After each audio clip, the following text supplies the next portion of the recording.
गम रहेगा हम यहाँ क्यों ले आए अपनी माँ को। हॉस्पिटल में जब बंदे को बचा नहीं पा रहे हैं तो उसे कोविड पॉजिटिव करके उसे मार दिया जा रहा है, फिर कह रहे हैं अपने को छुड़ा रहे हैं हॉस्पिटल वाले। सिर्फ यही मेरे साथ हुआ है, मेरी माँ को खत्म कर दिया फिर का कोविड, क्योंकि गवर्नमेंट है कोविड आते ही हॉस्पिटल वालों का राइट सुन रही है। हमारे पिताजी तो पहले गुजर चुके थे, एक माँ का सहारा था हमारी जिंदगी में, वो भी चला गया। कुछ नहीं रहा जिंदगी में। होता ही है, माँ के जाने से बहुत दिल में दर्द होता है। कोविड है भी नहीं, उससे भी कोविड बना दे रहे हैं, ये लूट है। इन्होंने खेल बना रखा है कोरोना का। हॉस्पिटल वाले ऐसे ऑफिस हॉस्पिटल बंद होने चाहिए, इन्होंने हमें लूट लिया।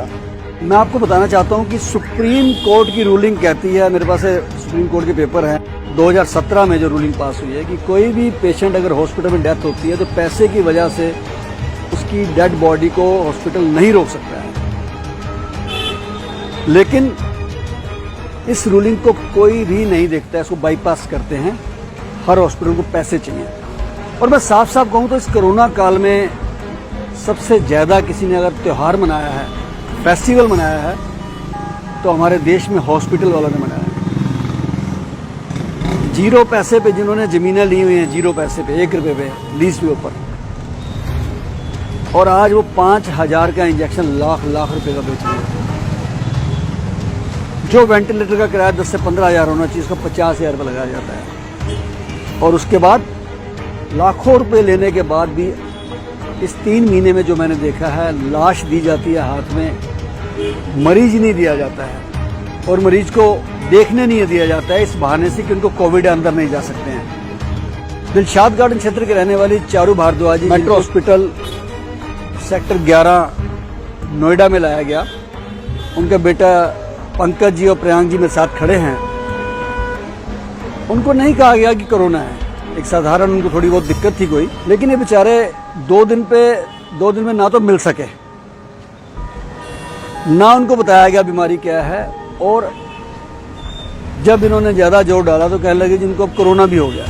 चलो जी ठीक है। लेकिन कल शाम को, दोपहर को जब ये 3 बजे पूछते हैं कि हमारी मम्मी का क्या हाल है, तो कह रहे ठीक है, और 5 बजे कहते हैं कि वो नहीं रहे। और उसके बाद इनका जबकि 65,000 रुपये जा चुका है और लगभग 1.5 लाख रुपए का बिल बनाया जा रहा है। पंकज जी मेरे पास फोन किया, मेरे पास आए, मैंने जाके जो बातें करी वहाँ पे, जो बात सारी मैं बाद में बताऊंगा। उससे पहले मैं बताना चाहता हूँ कि इनके साथ क्या बीती है, खुद बताएंगे। सर मैंने 28 तारीख को मम्मी को यहाँ एडमिट कराया। मम्मी के पेट फूला हुआ था, बस थोड़ी सी प्रॉब्लम थी। उससे पहले 15 तारीख को यहीं इसकी दूसरी ब्रांच में, हार्ट वाले में, हार्ट का वो कराया था। उन्होंने कहा पानी निकाल दिया और टीबी की दवाई लगा दी। मम्मी कमजोर होते गई, फिर मैंने यहाँ लाया। मम्मी को कहा इमरजेंसी में कि अभी ये ठीक, बहुत 0% बचने के चांस है। फिर ये बोले 25% बचने का है, फिर बोले 50%, अब फिर बोले अब ये इम्प्रूवमेंट होने लगा है। इन्होंने हमें एक दिन भी मम्मी से मिलने नहीं दिया और इनके कपड़े भी नहीं बदले इन्होंने हमारा।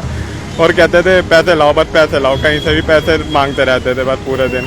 ये बाहर से दवाइयाँ मंगा रहे, बाहर से सामान लाओ। और बाद में इन्होंने जब हमने कहा डिस्चार्ज कराना है तो इन्होंने 2 घंटे पहले फ़ोन करके कहा इन्हें कोविड है। चलो हमने कहा कोविड है, कोई नहीं, हम राजीव गांधी ले जाते हैं दिलशाद गार्डन में जो है।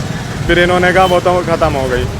बताइए मैं क्या करूँ, ना मेरी 4 महीने तो जॉब है, अब बताइए मैं क्या करूँ। यूपी में खड़ा हूँ, यहाँ तो ये लूट चल रही है इन लोगों की। तो हम अपनी मम्मी को लाए, उनके पेट में दिक्कत थी, उनका पेट फूला हुआ था, तो उनको थोड़ी सांस अटक रही थी, तो हम इनके पास लाए। इन्होंने कहा कि अब ये ठीक है, इनको वेंटिलेटर में शिफ्ट कर रहे हैं। शिफ्ट करने के बाद ना हमें 2 दिन से मिलने दिया।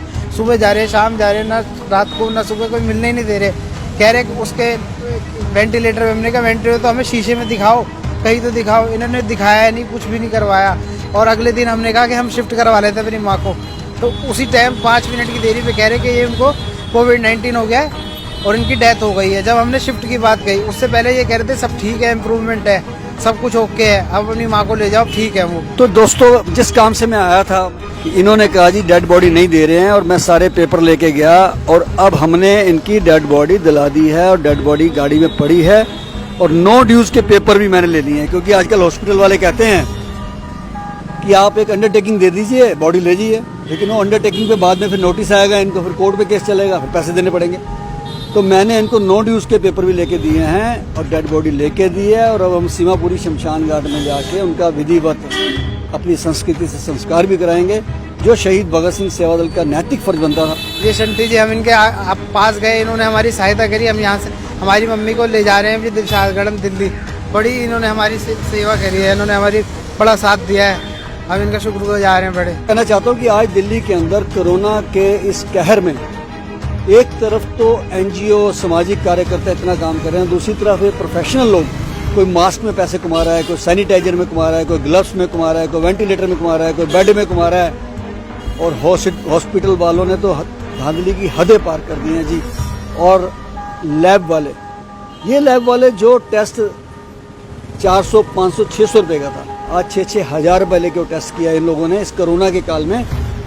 मैं सीधा कहूँ तो इनके ऊपर NSA लगना चाहिए, नेशनल सिक्योरिटी एक्ट। इस विपदा के अंदर, इस आपदा के अंदर हॉस्पिटल वालों ने और लैब वालों ने जो अंधाधुंध धांधली की है, काला बाजारी की है, चोर बाजारी की है और गरीबों का खून चूस के जो पैसा इकट्ठा किया है, मैं निवेदन करता हूं सरकार से कि ऐसे लोगों के खिलाफ NSA के अंदर केस रजिस्टर करके इनको गिरफ्तार किया जाए। क्यों ना इनके ऊपर केस किया जाए। आज एक दुकानदार 18 रुपए का आटा अगर 27 रुपए बेचता है, 20 रुपए बेचता है, तो उसके ऊपर केस होता है जमाखोरी का। तो इन बड़े सफेद पोश लोगों के ऊपर केस क्यों नहीं हो सकता जी? ये जेल क्यों नहीं जा सकते जी? जब बड़े जाएंगे तो छोटों को अकल आएगी ना।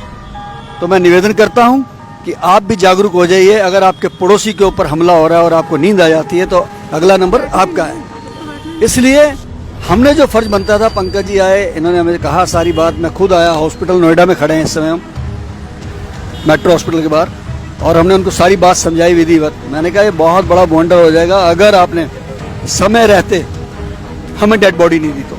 मैंने सुप्रीम कोर्ट की रूलिंग भी दिखा दी उनको सारी, और अब हम डेड बॉडी लेके यहाँ से जा रहे हैं। मैं चाहूंगा कि आप लोग भी जागरूक रहें अपने एरिया में। कोई भी आपको अगर इस प्रकार से आपसे फालतू पैसे लेना चाहता है, और किसी भी कोरोना के पेशेंट से कोई हॉस्पिटल इस प्रकार की बदतमीजी करता है जिस प्रकार आप दिल्ली में आम देखते होंगे रोज, तो आप उसकी सूचना सरकार को भी दीजिए, पुलिस को भी दीजिए, और नहीं तो हम शहीद भगत सिंह सेवा दल के वॉरियर आपके साथ खड़े हैं। इस कोरोना काल में मैं एक बात और बता दूं कि आज जब किसी को कोरोना हो जाता है तो लोग उससे ऐसी नफरत करते हैं जैसे कि ये कोई आतंकवादी है। कोरोना वाले घर के अंदर तरसते रह जाते हैं। तो अगर आपकी नज़र में भी कोई ऐसा परिवार है, उसकी कोई ज़रूरत है, चाहे वो दवाई की हो, चाहे वो गैस के सिलेंडर की हो, चाहे घर के किसी सामान की हो, घर के अंदर वो बंद है, वो बाहर जा नहीं सकता, बाहर वाले अंदर आते नहीं हैं, तो आप शहीद भगत सिंह सेवा दल को उसके लिए सूचित कर सकते हैं। हम आपकी सेवा के लिए तत्पर रहेंगे। धन्यवाद दोस्तों, जय हिंद।